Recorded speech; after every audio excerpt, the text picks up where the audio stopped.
political analyst, would suggest a good night for the Republicans.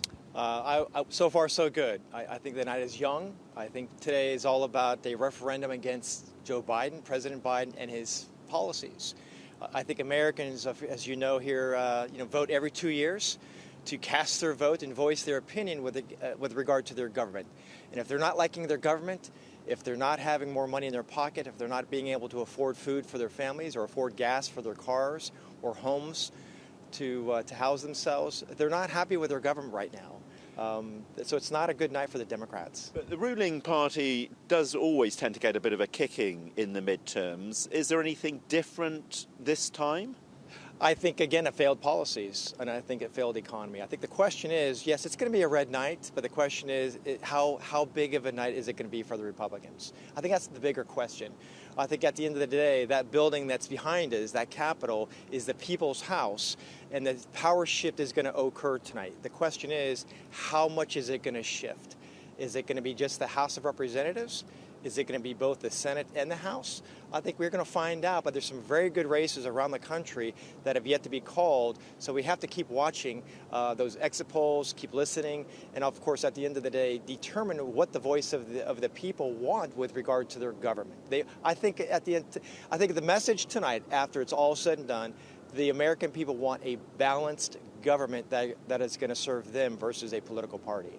You say a balanced government, but if the president is a Democrat and Congress is Republican, yes, basically nothing will happen. It'll be political stalemate for 2 years. That can't be in the best interests of the American people. I would say many people, to include myself, think that's a really good thing, to be honest with you. I think in America, it's we the people that hold the power and not so much that of the government. So if we can push back the government and their control and their bills and their spending, I think that might be a good thing for the American people. I think we need a really good balance here in Washington, D.C. and around the country.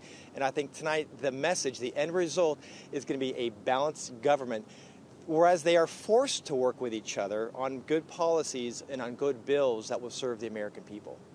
Of course, the other aspect which is unusual is the whole question of the strength of American democracy after Trump denying the 2020 presidential election defeat. Many people on the ballot tonight saying they also don't believe the election was legitimate and are election deniers. How much of a problem is that going to be?